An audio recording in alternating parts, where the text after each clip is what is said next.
예. 오늘 저하고는 세 번째 시간이고, 기존 교회와의 차이점에 대해서는 저희가 두 번째로 오늘 주제를 목사님을 대하는 우리의 자세, 이제 목사님의 위치, 이런 주제를 좀 중심으로 해서요. 시간이 되는 대로 축도 문제라든지 주기도문 문제, 그 다음에 우리 새벽 기도를 우리가 왜 안 하는지, 이런 문제들이 시간이 좀 되면은 좀 하고, 시간이 안 되면 좀 첫 번째 주제에 관해서 제가 좀 더, 좀 중심을 좀 둬서 진행을 좀 해보도록 하겠습니다. 지난 시간 우리 배운 내용을 좀 한번 복습을 먼저 좀 잠깐 해보겠습니다. 우리 지난 시간에 우리가 감독이나 집사, 이와 같은 주의 공식적인 직분은 자매들이 할 수 없게 되어 있다. 이런 말씀을 드렸었죠.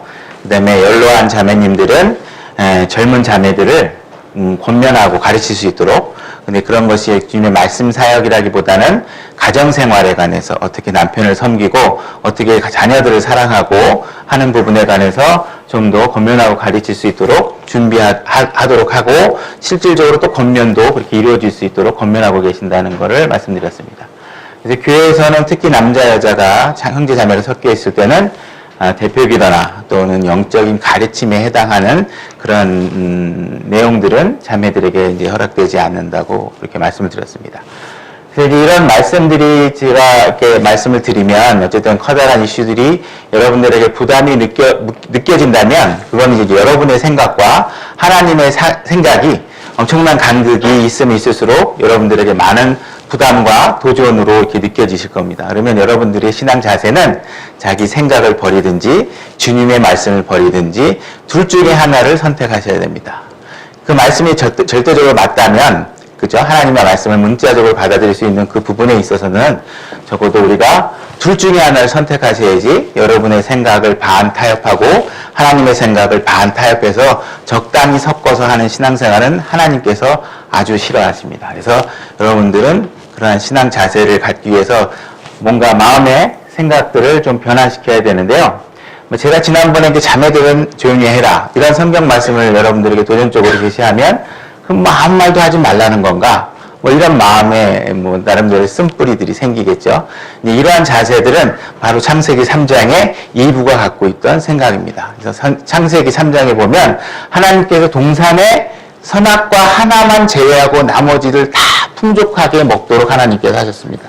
그런데도 불구하고 우리는 그 풍족한 하나님의 주신 즐거움과 축복과 이런 기쁨에 대해서 관심을 갖는 게 아니라 과연 이걸 먹지 말라고 왜 했을까 하는 부분에 집착을 하다 보면 우리가 누려야 되는 여러 가지 주님이 주신 행복과 기쁨을 누릴 수가 없게 되는 거겠죠.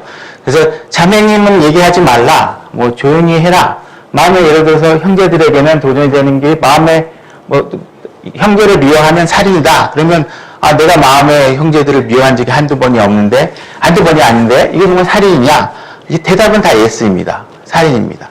그걸 얼마만큼 여러분들이 그 주님의 말씀에 가깝게 여러분의 자세를 가지냐 하는 것은 바로 여러분들의 몫이고 그리스도의 심판석에서 여러분들이 주님과 함께 계산해야 될 몫이 되는 것입니다. 그래서 그런 부분에 관해서 우리는 좀 생각해 보셔야 되고, 하나님의 말씀은 지극히 단순하고 명쾌하고 아주 그렇게 단순 명백합니다. 그래서 그 말씀에 관해서 우리가 무언가 타협하려는 자세보다는 그 부분에 관해서 뭔가 여러분의 생각을 버리고 하나님의 생각에 집중할 수 있는 자세를 취해야 됩니다. 과연 자매가 말을 안 하면 인생의 모든 것이 끝나는 것이냐? 여러분들이 자매들이 말을 하지 않고 주님을 섬길 수 있는 방법은 없을 것이냐? 얼마든지 많이 있을 수 있고요. 여러분들이 제3자를 대입을 해서 생각해보면 과연 부부관계에 있어서도 조용한 남자와 말 많은 여자의 모습이 아름다워 보일지, 아니면 가정을 리드하고 통솔하고 지시하고 명령하고 예를 들어서 어떤 권위를 행사하는 형제와 거기에 순종하고 하나님의 말씀대로 살아가는 자매의 모습이 아름다워 보이는지는 여러분들의 마음속에 우리가 조금만 객관적으로 내 문제가 아니라 제3자의 문제라고 생각하면 어느 것이 더 질서 있는 모습인지 명백하게 아실 수 있을 것입니다. 그래서 하나님의 생각은 사회나 시대의 어떤 문화, 풍조나 이런 거에 따라서 말씀을 재해석하거나 인간의 생각을 가미하시는 것은 여러분들의 몫이나 우리 몫이 아닙니다. 하나님의 생각에 우리가 전적으로 하고 따라가셔야 된다는 것이죠. 그래서 이런 말씀을 제가 드렸고요. 과연 그래서 우리가 주님의 잠깐만요.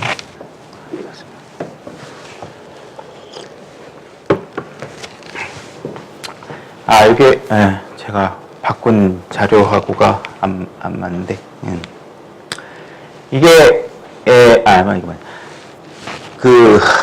누구죠?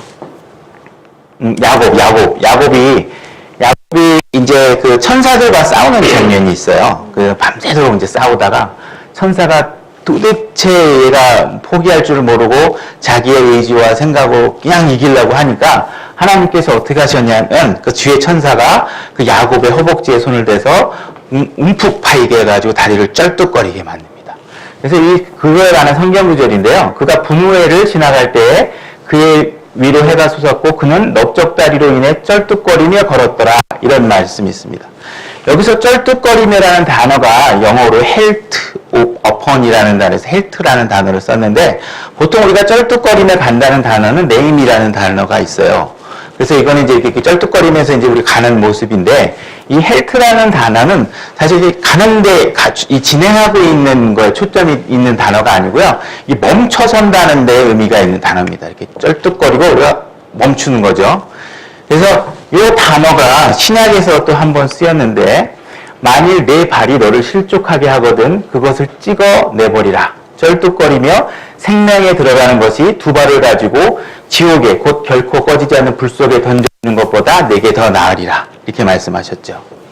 그래서 왜 야곱에게 이렇게 쩔뚝거리는 상황을 만들어놨냐 하는 부분을 우리가 생각해 볼 필요가 있는데 야곱은 잔머리의 대가죠. 뭐든지 그리고 인간의 의지와 자기의가 엄청난 사람입니다. 그래서 하나님께서 이 야곱을 생명의 길로 인도하기 위해서 허벅지를 치셔서 자기 의지가 실현될 때마다 잠깐 멈춰서 주님의 말씀을 생각하고 방향을 올바로 잡는 순간을 제공하기 위해서 이렇게 만드신 겁니다. 그래서 여러분들의 삶도 여러분들의 의지와 여러분들의 열심으로만 가지고 생활하시면 안 되고 그런 것들이 때로는 여러분들은 여러분 스스로의 의의라고 생각할지 모르지만 지극히 하나님이 싫어하는 모습이 될 수도 있습니다. 그럴 때마다 여러분들이 잠시 멈추고 여러분들의 생각을 바로잡으시는 순간들을 매번 가지셔야 됩니다. 저희 어머님 저희가 앉아 계시는데 지난번 이렇게 무슨 일들이 막 복잡하게 벌어지다가 무슨 문제가 잘 해결이 되면 저한테 와가지고 지난번에 그런 말씀 하시더라고요. 네가 이 말을 되게 싫어할 것 같다고 생각은 하는데 아무리 생각해봐도 돌아가신 네 아버지가 도와줘서 이게 잘 된 것 같다. 이런 얘기를 하십니다. 그래서 이게 되게 저도 도대체 예수님이 도와주고 하나님이 도와준 거지 무슨 아버지가 도와주냐고 돌아가신 아버지가 뭘 할 수 있냐고 이 얘기를 했는데 저도 이제 그 말씀을 그 얘기 상황을 한번 이렇게 묵상해 봤어요. 과연 우리 삶에는 이런 현상이 물론 정도의 차이는 있지만 과연 여러분들이 화투장을 쪼면서 주여하고 외친다든지 예를 들어서 로또 복권을 사고서 주님하고 외친다든지 하면 여러분은 그 순간에 만몬의 신을 섬기고 계시는 겁니다. 여러분들이 주방에서 열심히 일을 하다가 주님의 기쁨으로 열심히 일하는데 갑자기 옆에서 일하지 않는 자매를 보면서 저 자매는 왜 일을 안 하지 하고 쓴뿌리가 생긴다면 여러분들의 의의는 잘못된 방향에 서 있는 겁니다.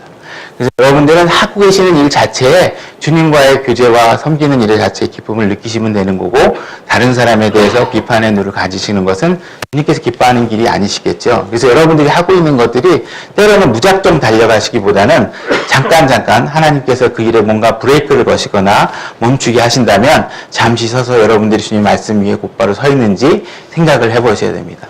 그래서 하나님을 섬기는 거는 지식의 양으로 하는 것이 아니라 여러분들이 하나님께 올바른 방향을 설정하고 하는 겁니다.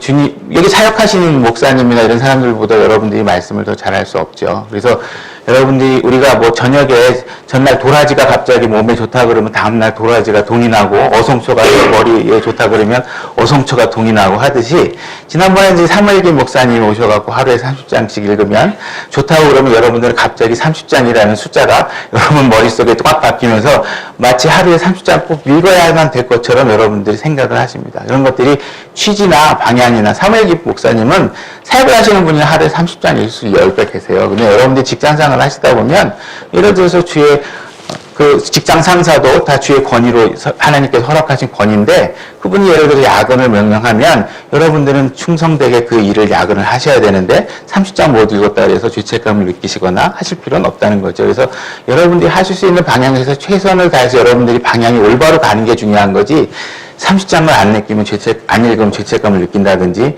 뭔가 이렇게 율법적으로 여러분들이 생활을 하시는 것은 올바른 것이 아닙니다. 그래서 여러분들이 말씀의 양들이 중요한 게 아니고 여러분들이 방향을 주님께서 어디로 가라 그러면 그 방향을 따라서 올바로 가시는 것이 중요합니다. 그래서 여러분들이 항상 생각하는 것과 하나님을 아는 것을 대적하는 스스로를 높이는 모든 것들을 무너뜨리고, 그죠? 여러분의 모든 생각을 이렇게 모아서 그리스도께 순정시키셔야 됩니다. 여러분들은 절대로 여러분들의 생각과 하나님의 생각을 대강 이렇게 버무려서 하시려고 하는 자세는 버리시는 게 좋죠. 그래서 제가 예를 들어서 살을 빼고 싶은데, 살을 빼기 위해서 내가 수만 가지의 방법을 안다고 해서 아는 것 자체로 살이 빠지지 않습니다. 그죠? 한 가지만 알더라도 그거를 건전하게, 우리가 살 빼는 방법을 모르는 게 아니잖아요. 적게 먹고 운동을 열심히 하면 살이 빠집니다. 하나님을 섬기는 것도요, 여러분들이 지식이 많다고 하나님이 기뻐하시는 게 아니에요. 하나를 알더라도 주님이 기뻐하시는 방향으로 여러분들이 실질적으로 행동하시고 움직이셔야 하나님께서 기뻐하시는 거죠. 그죠?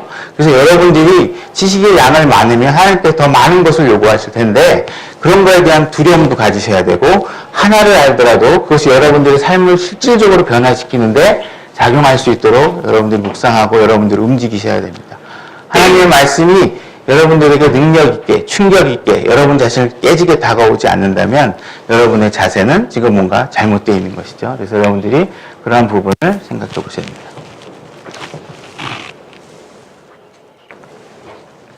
자, 이제 목사의 호칭에 대해서 한번 좀 살펴보겠는데 오늘 본론으로 들어가는 겁니다.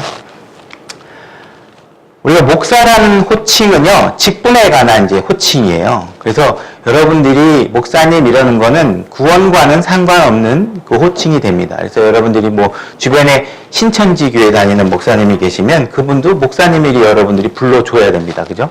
저는 신천지 교회 목사님. 근데 그분을 형제님이라고 부를 수는 없습니다. 여러분들이 구원받지 않은 사람이기 때문에. 그래서 형제라는 건 출생과 관련된 호칭입니다. 그래서 우리 교회 담임 목사이신 김영균 목사님을 형제님이라고 부르셔도 되고요. 목사님이라고 부르셔야 됩니다. 어쨌든 목사님께서 본인의 호칭을 이렇게 정리하셨습니다. 저는 진리침례교회 목사 직분을 담당하고 있는 김영균 형제입니다. 이렇게 불러달라고 하십니다. 그래서 여러분들이 목사님이라고 부르셔도 되고 형제님이라고 부르셔도 돼요. 우리는 좀 유교적인 관습이 있어서 호칭에 관해서 굉장히 서열적인 의미를 가지려고 굉장히 노력을 많이 하죠.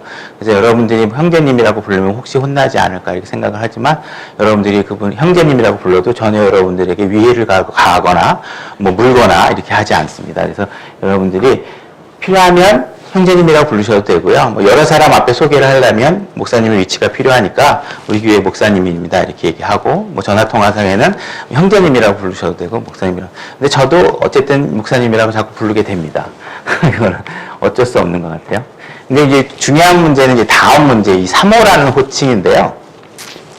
이게 사전을 보면 사모는 어쨌든 간에 자기 스승의 어머니를 호칭하는 단어입니다.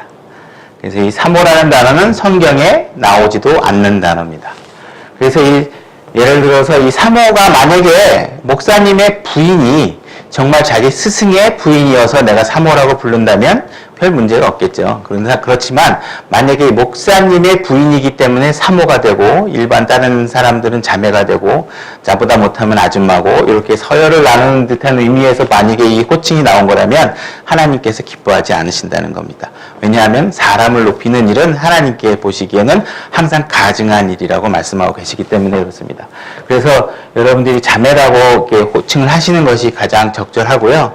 그래서 이런 것들이 기존 교회의 습성이나 관습 때문에 많은 분들이 이제 이런 질서들을 제가 이제 설명할 기회가 없이 오셔서 이제 아예 사전에 이게 사모가요. 그 목사의 부인을 일컫는 호칭이라고 사전에 등재가 돼 있더라고요. 근데 원래는 출처 자체가 그건 아닙니다. 그래서 우리가 이런 부분을 좀 더 우리가 하나님 앞에 우리가 올바른 말씀 아래서 우리가 진리침례교회를 시작한 입장에서 우리가 잘못된 누룩에 해당하는 이런 질서들은 조금씩 이제 제거하는 방법을 여러분들이 좀 숙지하셔야 되고 새로 오신 분들이 잘 모르시면 그런 부분에 대해서 권면을 하고 우리는 이제 자매님이라고 부른다 하고 이렇게 말씀을 하시는 게 좋습니다. 그래서 여러분 잘 모르는데 옆에서 사모라고 부르고 난 자매라고 부르는 걸로 알고 왔는데 옆에서 사모라고 부르면 겁나죠. 갑자기 자매라고 불렀다가 뭐 부르령이 떨어질까봐. 그래서 이런 부분에 관해서는 우리가 좀 더 질서를 갖고 해야 된다고 생각합니다.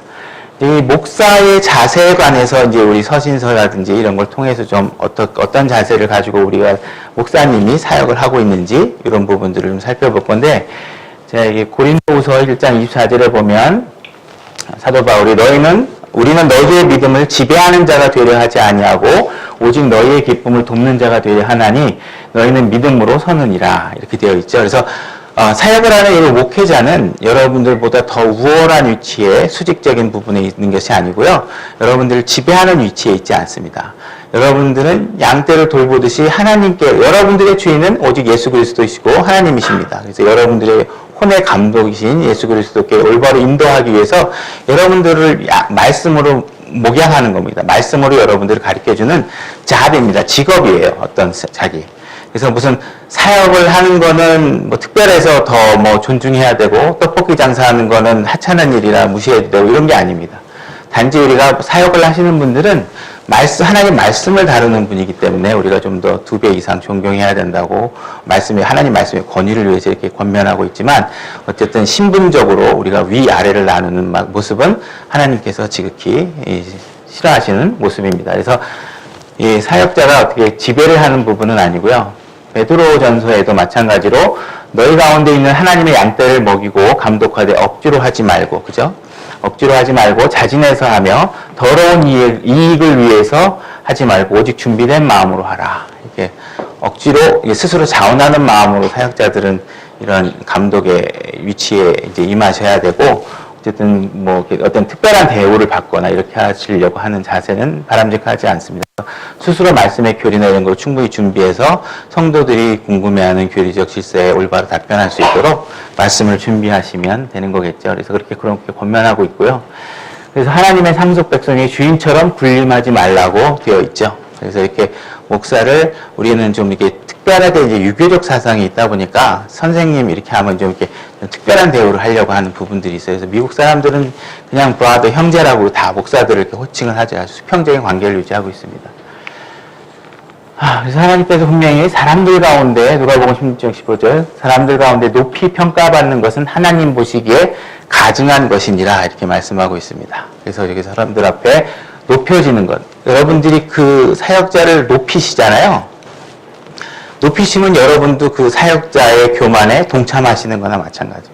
지난번에 이제 여러분들이 그것이 알고 싶다라는 TV를 보셨는지 모르겠지만, 요 근처에 있는 그 S교회에 그 K 목사님을 왜 등장하는 게 나와요. 그래서 그분이 교회 자금을 잘못 사용하고 이런 것들 하면서 그분이 이제 내 자금 출처가 어딘지를 보여주겠다고 하면서 하신 행동이 뭐냐면, 무슨 봉투에서 엄청나게 막 종이 쪼가리대로 막 쏟아내는데 편지 봉투들이에요. 쫙 보라고, 이 봉투, 그게 다 뭐냐면 10만원, 20만원, 30만원 목사님한테 갖다 준 다 촌지들이거든요. 내 자금 출처가 바로 여기다. 이렇게 나한테 고맙다고 돈 갖다 주고 해놓고 나서 그 돈 어디서 났냐고 내 뒤통수를 치는 사람이 있다. 이렇게 이게 잘못된 거 아니냐, 이런 식으로 얘기하죠. 그래서 우리는 학교에도 여러분들이 그 촌지 갖다 주지 않잖아요. 왜냐하면 그 촌지라는 것은 그 촌지를 준 사람과 받은 사람 간에 특별한 관계가 형성되기 때문에 올바른 판단에 왜곡이 생기게 됩니다. 그죠? 그걸 받은 사람의 자녀를 함부로 못 혼내죠. 여러분들도 목사님에게 특별한 관계를 위해서 이렇게 우리는 사회보다 더 높은 수준의 윤리를 갖고 있어야 되는데, 이렇게 목사에게 특별한 촌지라든지 이런 것들을 무리하게 지불을 해서 그 목사님이 그 성도에게 올바른 판단을 할 수 없게 만든다면 여러분들도 그 일에 동참하시게 되는 겁니다. 사람을 거룩한 목자 하나를 잃어버리는 상황을 만들게 되는 겁니다. 그래서 여러분들 이런 부분에 관해서 굉장히 주의를 하셔야 됩니다. 그래서 구약에 보면 신명기에 이제 우상의 목록을 나열하는 구절이 나오는데요. 너희가 스스로 부패하여 너희를 위해, 이 우상을 만드는 일들은 하나님께서 너희를 위해라는 말을 꼭 쓰십니다. 그래서 하나님을 위해서 하는 게 아니고요. 사람들은 자기 자신을 위해서 이걸 만드는 겁니다. 너희를 위해 새긴 우상꽃, 어떤 형상의 모습이든지 남자나 여자의 모습이든지 땅 위에 있는 어떤 짐승의 모습이든지 뭐 이렇게 등등등등등등 해가면서 우상의 목록이 나와요. 근데 제일 처음에 나오는 목록이 뭐냐 하면 바로 이렇게 남자나 여자 이렇게 돼 있죠. 제일 처음에 나오는 목록이 왜 남자나 여자일까 하는 부분을 우리가 좀 생각해 봐야 되는데요. 이게 제일 처음에 나왔다는 건 제일 중요하다는 얘기입니다. 여러분들이 우리는 사람을 우상화하는 일에 굉장히 뛰어난 감각을 갖고 있습니다. 그래서 여러분들이 아이돌 그룹이 있잖아요. 이게 아이돌이라는 게 우리 마치 이제 아이라는 게 어린아이라는 뜻과 이게 우리말에 겹쳐서 어린아이 이제 스타들을 아이돌 이렇게 개념으로 하지만 이게 아이돌이 영어입니다. 우상이라는 단어인데요. 어쨌든 이런 것들이 사람들을 우상화해서 돈을 버는 일들이죠. 사람을 우상화시켜서 그 뭔가 섬기게 만들고 이렇게 특별하게 상품 가치를 만들어서 이 맹목적으로 이 사람들을 추종하게 해서 소비를 촉구하게 만듭니다. 그래서 우리는 자기도 모르게 이 사람을 우상화하는 일에 자꾸 본능적으로 이렇게 마음을 쓰게 됩니다. 그래서 여러분들이 여기서 선포하고 있는 사역자를 마음에 우상화시키고 대부분 여러분들이 다른 교회에 상처받고 오신 분들이 다 뭐예요? 아, 그 교회 갔더니 그 목사가 참 대단히 좋은 사람인지 알고 갔더니 내가 이 재산 다 팔아가지고 거기다 교회도 헌금도 많이 했는데 나중에 알고 봤더니 막 그냥 세상에 못 쓸 사람이 있더라 이렇게 얘기하잖아요. 근데 그분은 어쨌든 간에 하나님 말씀을 믿지 않은 겁니다. 어느 누구도 하나님은 사람을 신뢰하지 말라 그랬거든요. 사람은 믿을 만한 대상이 아닙니다. 사람은 다 거짓말장이고요. 사람은 믿을 만한 대상이 아닙니다. 여기 있는 저뿐만 아니라 모든 사람이 그렇습니다. 그렇기 때문에 여러분들이 그 사람을 믿었다는 건 하나님의 말씀을 여러분들이 올바로 인식하지 않은 겁니다. 그래서 여러분들은 하나님을 섬기셔야지 하나님의 말씀을 신뢰하셔야지 사람을 신뢰하시면 안 됩니다. 대부분이 이단 교회라든지 잘 나가다가 꼬꾸라지는 것들이 대부분 뭐냐 하면 사람을 우상화시키면서 그 사람에게 교만의 어떤 영이 쌓이도록 성도들이 친위대들이 생기고 성도들이 그 목사님이 교만하도록 만들거나 이렇게 하는 과정이 벌어질 수 있는 것이죠. 그래서 사람 가운데 그 사람을 높이는 일들을 벌리면 안 됩니다. 이제 이게 출애굽 여정인데요. 지도를 보여주는 건 뭐 출애굽 과정 공부하려고 하는 건 아니고요. 여기에 이제 우리가 이집트에 나와서 여기 이제 시내산까지 우리 책 뒤에 있는 지도인데 여기 시내산까지 오는데 약 한 3달 정도가 걸려서 셋째 달에 시내산에 도착합니다. 이제 뭐 참고로 말씀드리면 여기 이제 기존의 가장 학설인데 최근에 이제 뭐 떨기나무인가 이거 책을 보면 여기 시내산이 여기가 아니고 요 미디안 땅 요 아래쪽에 호렙산이 이렇게 있어서 근데 그게 굉장히 유력해 보입니다. 그래서 대부분 홍해를 여기를 건넜다고 생각을 하는데 지금 새로운 학설은 이렇게 나와서 이쪽 홍해를 건너서 이렇게 이쪽에 시내산이 있는 걸로 지금 요즘 새로운 학설이 굉장히 유력하게 지금 떠오르는 이야기입니다. 그래서 요거는 이제 여러분들이 각자 책을 한번 사서 보시면 그게 한번 재미있을 거예요. 근데 지금은 그거 뭐 이거 저를 얘기할 수 없고 어쨌든 중요한 얘기는 뭐냐면 지금 홍해를 가르는 기적을 보고 하나님께서 불기둥과 구름기둥으로 인도해서 약 3달 정도 지난 시점에 시내산에 와서 하나님께서 이제 시내산에 올라서 십계명을 받게끔 모세를 불러 올립니다. 그죠? 그래서 모세가 올라갔는데 이 모세가 뭔가 빨리 안 내려오고 엄청나게 많은 양의 지식을 지금 하나님께서 명령하고 기록하고 있으니까 뭐 갔다 금방 올 수가 없겠죠. 그래서 올라갔더니 모세가 내려오는 것이 늦어지는 것을 백성이 보고 함께 모여 아론에게 가서 그에게 이르되 일어나 우리를 위해 우리 앞에 갈 신들을 만들라 이렇게 얘기를 합니다. 이제 이 모세 곧 우리를 이집트 땅에서 데리고 올라온 이 사람에 관하여는 그가 어찌 되었는지 우리가 알지 못하노라 하니 도대체 모세가 시내산에 올라갔는데 안 내려오니까 이게 뭐 불안하다. 이 모세 대신에 무언가 이 백성들을 인도할 신을 하나 좀 만들어야 되겠다. 이런 자세를 취하고 있는 겁니다. 지금 어떤 상황이 벌어지고 있는 거냐면요.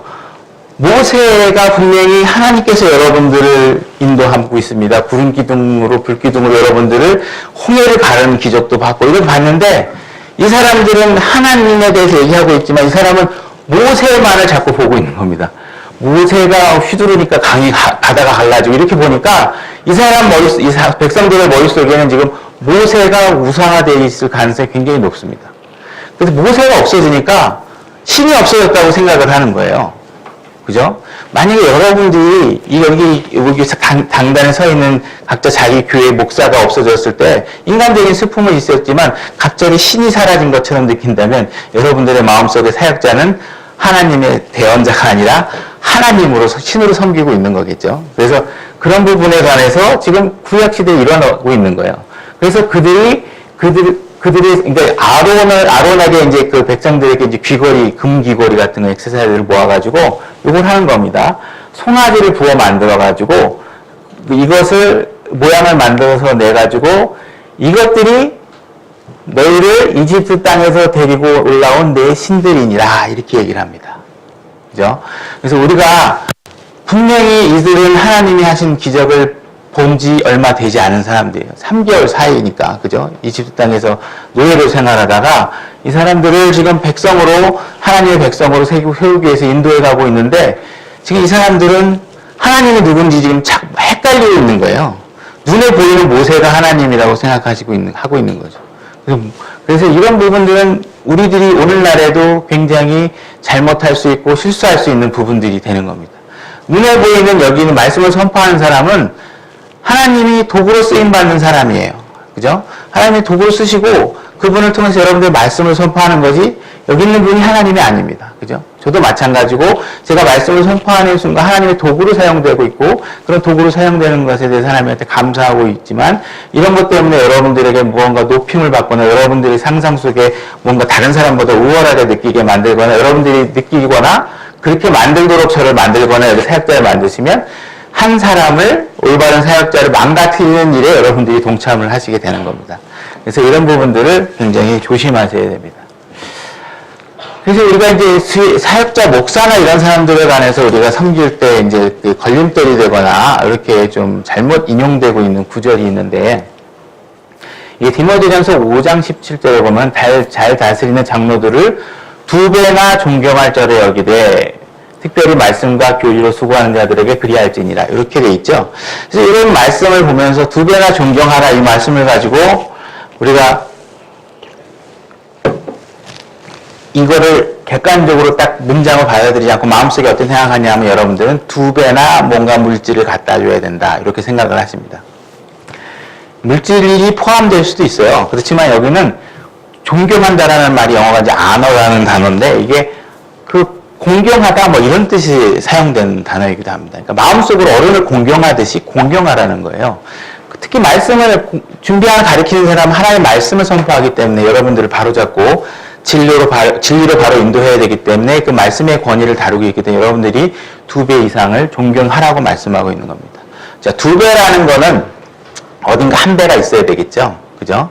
그럼 여러분들이 주변에 있는 형제 자매들을 과연 1배만큼 다 존경하면서 목사님만 따로 2배만큼 하는지 목사님에게만 예를 들어서 감독에게만 마음이 가 있는지 여러분들이 그것이 과연 내가 쓰고 있는 이 마음 씀씀이가 하나님을 기쁘게 하시는 일인지 나를 기쁘게 하기 위해서 하는 일인지 이런 걸 생각해 보셔야 돼요.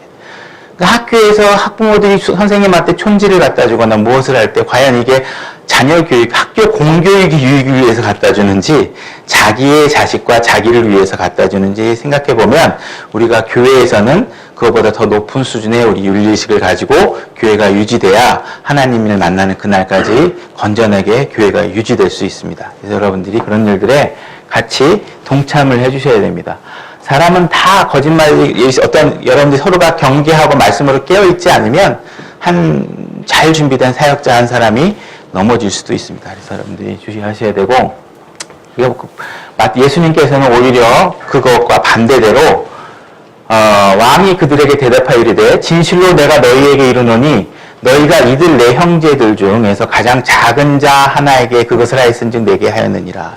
그래서 헐벗고 굶주릴 때 네가 나를 도와줬다 그랬더니 내가 언제 왕을 도와줬습니까? 그랬더니 나를 도와준 게 아니고 너희 형제 자매들 중에 가장 작은 자 한 사람을 도와준 것이고 나를 도와준 거다. 이렇게 얘기합니다. 그럼 여러분들은 예수님을 도와주실 겁니까? 아니면 목사님을 도와줄 건지 여러분들은 선택을 하셔야 됩니다. 그래서 그런 부분에 관해서 생각을 하셔야 돼요. 그 다음에 이제 갈라디아서 6장 6절을 보니까 말씀 안에서 가르침을 받는 자는 가르치는 자와 함께 모든 좋은 것을 나눌지라 이렇게 돼 있어요. 그래서 이것도 사람들이 여기 좋은 걸 나누니까 내가 좋은 물건이 생기면 목사님하고 꼭 나눠 써야 되겠다. 그래서 무조건 좋은 게 생기면 목사님 갖다 줘야 되겠다. 이런 생각으로 사용되기도 하는 구절이기도 합니다. 이제 이런 단어들이 보면은 communicate라는 단어로 사용되고 있습니다. communicate라는 단어는 communication이라고 요즘 쓰고 있는데 주고받는 거죠. 이렇게 주고받는 거. 근데 주고받는데 뭘 받느냐 하면 all good things. 이게 좋은 것이지만 good이라는 게 선하다라는 뜻도 있어요. 그래서 선과 악 할 때 good and evil 이렇게 얘기를 하죠. 그래서 선한 것들을 나누는 겁니다. 그래서 목사님이 여기서 선한 진리를 여러분들이 가르치시죠. 여러분들이 그 선한 진리를 배웠을 거 아니에요. 그래서 봤더니 하나님이 기뻐하실 만한 일들이 있어. 그래서 그걸 우리가 목사님한테 가서 이거 보니까 주님이 기뻐하실 좋은 일들이에요. 우리 같이 하시죠. 이렇게 하느라고 이해하시는 게 무리가 없으십니다. 그 가운데 뭐 물건을 나누거나 하는 일들도 포함될 수 있겠죠. 그것이 주님을 기뻐하게 할 수 있는 일이라면.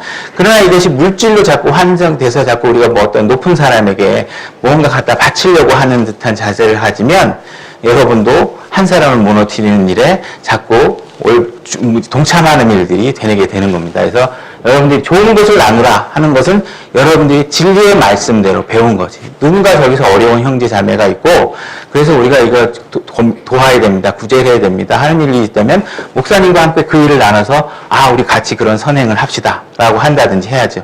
근데 만약에 사역자가 evil things, 악한 것을 많이 행하자고 한다 그러면 여러분들이 동참하시면 안 되겠죠. 주고받으면. 예를 들어서 교회 돈을 사적으로 이용한다든지 국민일보라든지 이런 거 예를 들어서 어떤 건설회사라든지 예를 들어서 그런 걸 세우는데 교회 돈을 막 담보로 제출한다든지 이런 잘못된 일에 일을 같이 나누자고 하면 여러분들은 같이 나누시면 안 됩니다. 그죠? 권위는 하나님 말씀에 있는 거지 사역자에게 있는 게 아닙니다. 그래서 이런 부분을 여러분들이 같이 깨어서 이 교회가 진리침례교회가 계속 우리 후손들이 여러분들의 가족들이 올바른 말씀 안에서 양육될 수 있는 이런 좋은 환경이 계속 유지될 수 있도록 청정 지역을 유지할 수 있도록 여러분들이 같이 노력하셔야 됩니다. 그래서 좋은 것을 같이 나누라 이런 의미로 배우시면 된다는 말씀을 드린 거고요. 그다음에 이제 우리 교회는 이제 축도를 하지 않죠. 목사님 시간이 다 돼가는데 간단하게 얘기할게요.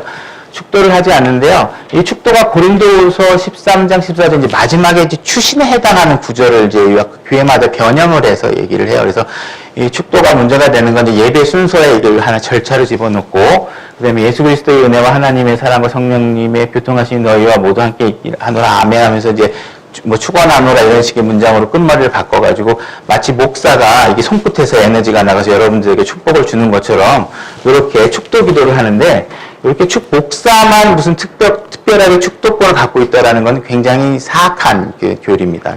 여러분 모두가 다 여러분 자녀를 축복할 수 있고 이런 것도 축복도 기도가 만약에 있다 해도 구약의 사례를 보면 그 야곱과 에서의 문제에 있어서도 야곱이 이 잔머리를 굴려가지고 장자에게 줄 그 축복을 야곱이 받잖아요.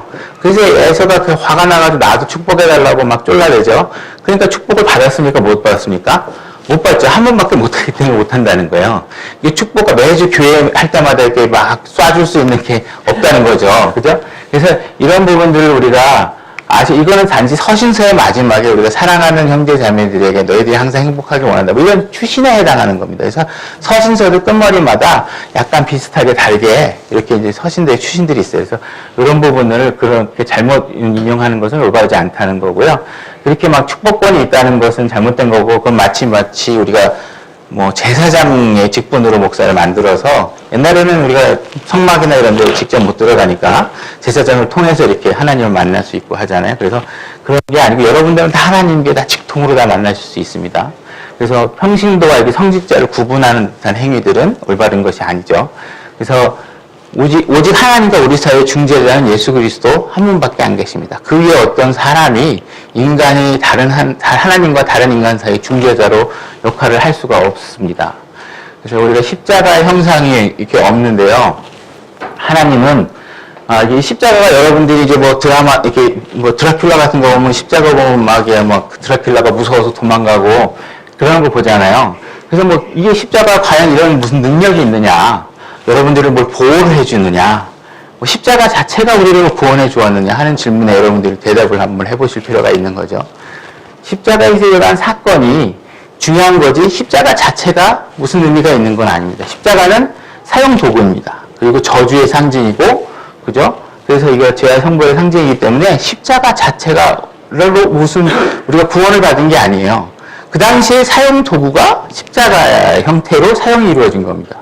그래서 그 피터 러크만 같은 경우도 만약에 그 당시에 전기 고문 의자가 있었으면 예수님께 전기 고문 의자를 죽었으면 여러분들이 목구리에는 뭐 전기 사용 도구 의자를 이제 달고 다녀야 되겠느냐 뭐 이런 얘기가 있어요. 그래서 이런 부분에 관해서 우리가 십자가가 그렇다고 해서 뭐 이게 율법주의로 여러분들이 엑서사이즈로서의 의미를 가지고 뭐 하신다는 건 뭐라 그럴 수는 없는 것 같아요. 우리가 모두의 자유하니까. 근데 우리가 거기에 어떤 무슨 영혼 마음을 갖고서 내가 십자가를 뭐 형태를 붙잡고 주여 이렇게 하시는 거는 이제 올바른 것이 아닙니다. 그래서 나무에 달렸다 그러니까 십자가는 사실상 또 나무죠.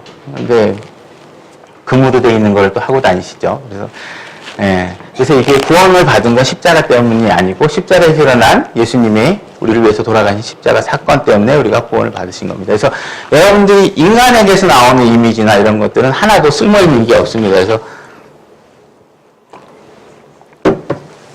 그런 이미지를 가지고서 보게 되면 예를 들어 예수님의 뭐 잘생긴 예수님의 형상 사진이라든지 이런 것들은 별 의미가 없죠. 그래서 대부분 이런 형상들을 만드는 거에 대해서 하나님께서 금하고 있고요. 그런 것들에 입힌 은이나 금을 또 탐내지 말라고 되어 있죠. 그래서 여러 형상에 금이나 은이 입혀져 있다면 진짜 십자가하고도 뭐 의미 일치하지 않습니다.